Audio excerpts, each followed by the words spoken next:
This is an example student answer on what vivid impressions of the witches Shakespeare creates in the opening scene.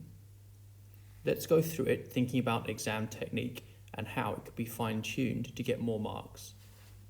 First thing we should be noticing then is that STEM word or keyword in the question, vivid impressions, should be easy to find throughout the whole answer. I've highlighted it in blue throughout so you can see it when it occurs, and he does a good job of mentioning it in most paragraphs, but there are a couple of paragraphs in the middle where he forgets to. What does he actually say in his introduction? The first scene of Macbeth, really, whenever you write the title of the play, you should put it in inverted commas, so you distinguish between Macbeth the character and Macbeth the play. Acts as a vivid introduction to the play, leaving lasting impressions and stating recurring themes throughout the play.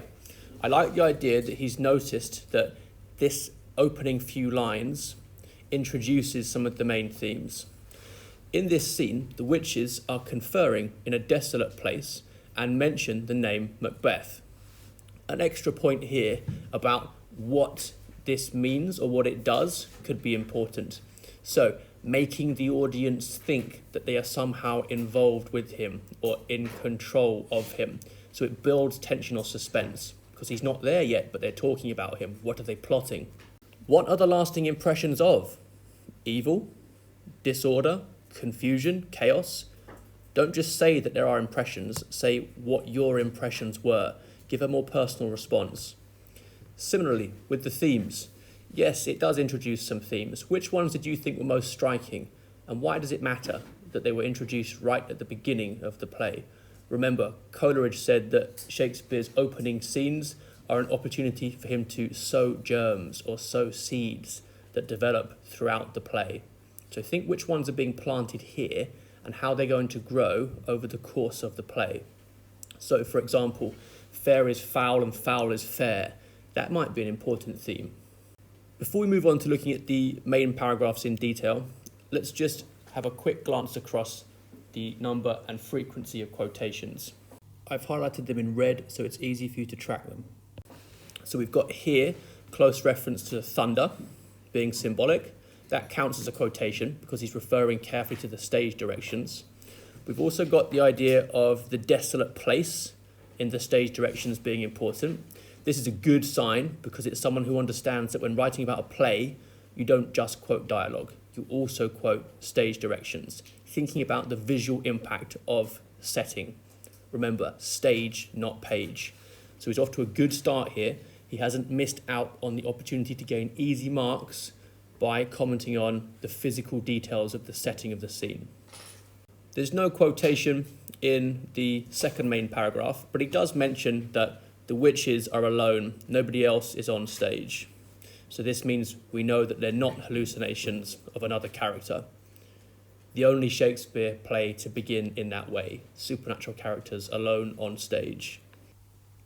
It's also worth knowing that before Macbeth, witches had appeared on stage only in relatively harmless forms, and Macbeth was the first play to introduce to the stage in a serious manner the rites and practices of contemporary witchcraft, about which there was no real scepticism.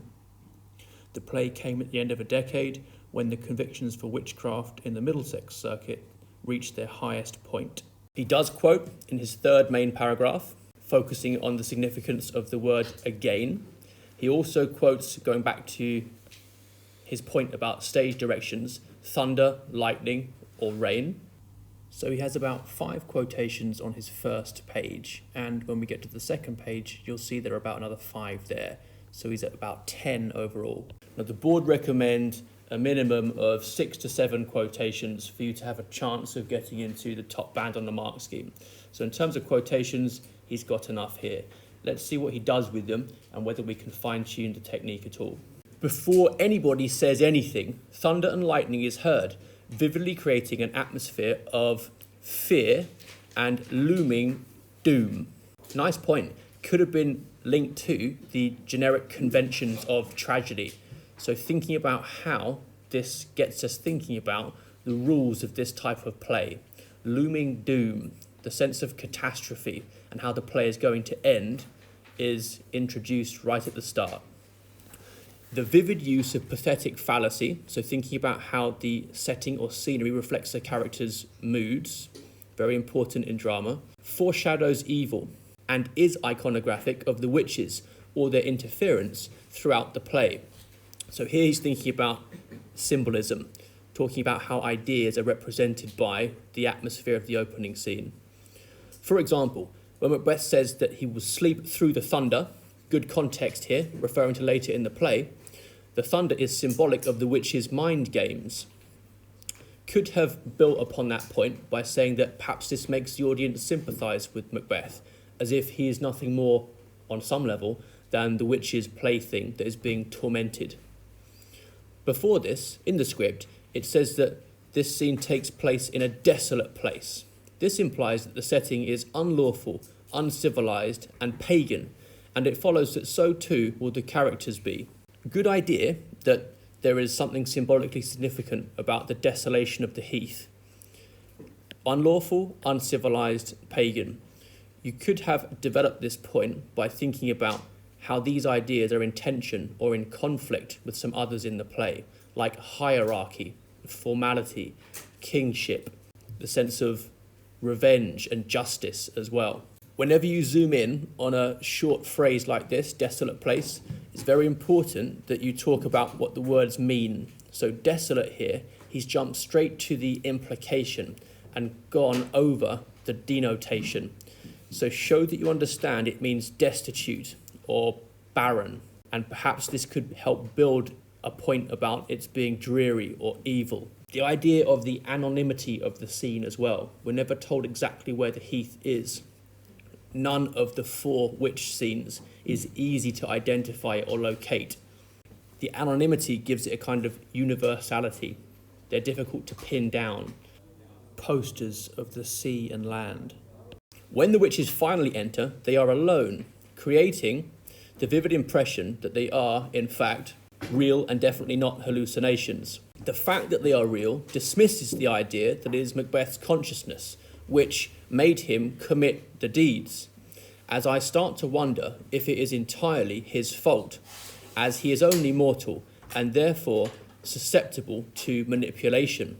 Consciousness there is a slight slip. Instead, this is really about whether or not his actions are the result of his free will or whether it's all determined and controlled by the witches. So just be careful with the words that you use to make your points. Perhaps this idea that they are definitely not hallucinations and that therefore the opening of the play is making us realise that the supernatural and evil forces are really there in the background helps to establish the tone or mood of the world of the play.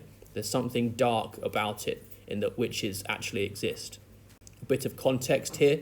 James I's book on witchcraft might have been interesting. Most people watching the play and its first performances would have taken the existence of witches rather more seriously than a modern audience would. So the idea that the witches could be powerful and could interfere would hit them much harder than it does us. As they start speaking, the first witch mentions again. This means that the question is concerned about the future, which is not only foreboding, but also introduces the theme of prophecies and the future, such as when Macbeth goes to see the witches for the second time because he wants reassurance.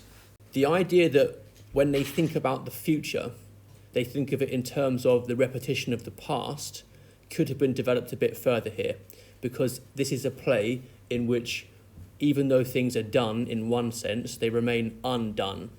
They don't stay done, they come back to haunt people. The consequences echo. So the future, in some sense, is just a recurrence or repetition or echo of the past. So again, rhyming with when, again, is an early play on that idea using the tool of rhyme. She follows this with in thunder, lightning, or in rain. In my opinion, the most significant implication of this is that no outcome will be good, as none of those are. So the options, he's saying here, that they have to meet in, thunder, lightning, or rain, don't include a Caribbean beach somewhere. Instead, it's pretty dark and stormy, whatever option you choose. You could Also, do as he does here, a point about how it's quite strange that they separate these things. In addition to this, it seems confusing as those three usually come together, which is in compliance with the confusion caused by when the battle's lost and won. This is a common occurrence in the play. This is what I like to call not joining up the dots for the examiner. So he said that thunder, lightning and rain normally all come together in a storm, but the witches have split them up, saying that they can choose one of the three: thunder, lightning or rain, or not and. So it's separating what normally is joined. Then he says that's in compliance with the confusion caused by when the battle's lost and won. That needs to be clarified, as lost and won is combining two things that normally we separate. You either lose or you win. Losing and winning together is combining things we normally separate, just like thunder, lightning and rain is separating things we normally combine. So the idea that the witches might blur category distinctions, the earthly versus the unearthly, the living and the dead, male and female, could have been a point here. Common occurrences in the play, other examples of doubling, well, you might think about double meanings of words and the equivocating that the porter talks about. Macbeth at the end, be these juggling fiends no more believe that palter with us in a double sense. So think about words having double meanings too. Lost and won here vividly captures the idea that Macbeth's victory could be a Pyrrhic victory, a victory won at too great a cost. So his victory becomes his downfall, and that will be a good opportunity for you to bring in the conventions of tragedy. Look here, quoting from the examiner's report again, the most successful candidates were aware of the conventions of the drama genre. So thinking about how, in tragedy, hubris or pride can lead to nemesis or downfall would have been a good point to include. So the very ambition, the very heroism that is responsible for Macbeth's victory is also, in another way, his downfall. But there's a more important point to notice about this essay so far. All the quotations are in red, and there are about 9 or 10 of them in the whole essay. So there are plenty of quotations there. But remember, one of the most fundamental things to make sure you do is to refer to the wording of the question consistently throughout the entire answer. Neither this paragraph nor the previous one mentions the word vivid or refers explicitly to the wording of the question. The examiner's report recommends that you pay explicit attention to the wording of the question. So that will be one easy way to ensure you get all the marks you possibly can. If you don't do this simple thing, ideally in the topic sentence of each paragraph, you are opening yourself up needlessly to losing marks. Another witch mentions that the meeting will be ere the set of sun. This suggests that she knows when they will meet and so has the ability to see into the future. Perhaps a point, remember this paragraph is missing vivid, about why this vividly conveys the witch's power. The idea that they're clairvoyant and have the power of prophecy makes them seem more imposing, more threatening. Does it seem to confirm to us that they are in fact supernatural? Again, this poses the question, is it really Macbeth's fault? If these pagan, savage and unlawful beings have such a power, how can he be expected to not withstand, that should be to withstand their juggles, or be blamed for doing so? Here, bearing in mind he started to think about the audience's reaction to Macbeth's response to the witches, actually using the term audience would have been a good idea. Does this make us pity him? Do we sympathise with him? Think about whether Macbeth is a flat or a round character. Is he just a one-dimensional bad guy who we find difficult to identify with or sympathise with? Or is there some roundness, some complexity there? If in doubt on that point, always remember that Macbeth at the end doesn't want to kill Macduff. He says, "My soul is too much charged with blood of thine already." He's not so bloodthirsty that he needs more and more and more. They also talk about meeting Macbeth. So the meeting that incites the drama is deliberate, and again raising that question. I like the idea that there's something incited at the beginning of the play. Freytag's pyramid is something worth looking up. Freytag, Freytag's pyramid. Thinking about the structure of plots, specifically the plots of plays. Freytag derived it from the study of Greek tragedy. And the inciting incident is basically what kickstarts the conflict or tension of the play. And then following that, the conflict rises to the climax, then falls to the resolution or catastrophe, and then we just tie up loose ends at the end of the play. So show that you understand how this moment here instigates the conflict in Macbeth's own mind between loyalty to Duncan and to his conscience versus his ambition and his lust for power. So something is begun here with the witches speaking about Macbeth and fair is foul and foul is fair that grows into the overarching plot structure of the whole tragedy. If you were going to put something about the start, the resolution, like the nature of the genre, where would you put it near the end of the essay? I would include it wherever you think it is appropriate, wherever it develops a point you've just made. There's no need to pigeonhole it to one particular paragraph, whenever it's relevant. At the end, they chant in trochaic tetrameter. Remember, most of Shakespeare's verse is iambic pentameter, 10 syllables per line, going weak, strong, weak, strong. Shall I compare thee to a summer's day, for example? Most English words are iambic, but if you start using trochaic tetrameter, fair is foul and foul is fair, then it sounds a bit unnerving because it's separated from everyday speech. Shakespeare often uses this for supernatural characters like the fairies in Midsummer's Dream. It's good that this candidate has spotted that the language of the scene is in fact not prose but verse, and it's metrical. That is something you hear the characters on stage use when you're listening. Drama is mainly a oral, A-U-R-A-L art. Dialogue is the central vehicle of it. It's about what you hear. The opposite of iambic pentameter, which is used by all the other characters in the play. This first emphasises their creepy, otherworldly aura. I think creepy is slightly informal. Probably something like eerie or unnerving would have been better. Don't forget as well that not all the other characters in the play always speak in iambic pentameter. Look for when the right-hand margin is justified on your printed copy of the play. This means that the characters are speaking in prose, and this can signal that there's a less formal subject being discussed, or it might tell you something about the status of the speakers. Interestingly, Lady Macbeth is the only one of Shakespeare's tragic characters to be denied the dignity of verse in her last appearance. Does this perhaps suggest there's something uniquely depraved or disordered about her, that she speaks in the more ragged language of prose? Macbeth's first line in the whole play is, "So foul and fair a day I have not seen," which echoes this and gives the vivid impression of the weird sisters as puppeteers, with the humans as the puppets.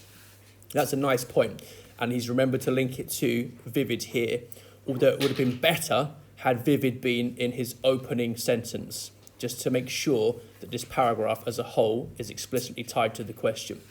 If the weird sisters are puppeteers and the humans are puppets, then you might be thinking about a sense of tension or conflict there. Most of Shakespeare's plays, the highest level of conflict is really social. It doesn't go, as you often get in Greek tragedy, between human beings and the gods who are directly intervening in human affairs. But here, maybe there's a sense in which the witches are pulling the strings behind the scenes, in which case, why not link them to the fates or furies of Greek mythology, who spin and cut the thread of each man's individual life. Maybe there's an allusion, A-L-L-U-S-I-O-N there, to a wider literary context that's worth exploring. In addition to this, the confusion created by the line is reminiscent of the confusing lines at the very beginning. This theme is vividly solidified with the odd suggestion that these mighty entities are being summoned by toads and cats. Remember the witches' familiars, Paddock and Grey Malkin, the cat and the toad, tell them when it's time to leave. this is the opposite of what we'd expect. That could lead into a broader point about hierarchy in the play, like, for example, when the falcon is killed by the mousing owl, or when Macbeth, the dwarfish thief, wears the giant's robes of Duncan, the holy, venerable king he murdered. More context there would have been better. In conclusion, the opening by Shakespeare is incredibly deep and vivid by creating numerous lasting impressions in just 13 lines. This is a bit thin. The examiner's report says that conclusions need to be more than a reiteration. Let that sink in, because most people at some point in their time at school have been told that a conclusion should reiterate the main points of the essay. Well, here from the examiner's report is the instruction that a conclusion should be more than a reiteration. So if you just make points you've already made, you are unlikely to be gaining any more marks. Instead, you'll be better off giving one particular detail that you think is most dramatic and how it looks ahead to what is to come. So think of each scene, especially because there was no curtain in between scenes, as being like a springboard or something that leads into or propels the next scene. So what is the transition? What is the link? What's the energy stored up, ready to be carried on into the next scene? And it might be continuity or it could be contrast. But which one detail do you think the scene normally ends on that leads into the next? Overall, what you want to be looking at is detailed response to the author's dramatic and linguistic effects, coupled with attention to what characters say, think, feel, and do. It's very important to bear in mind.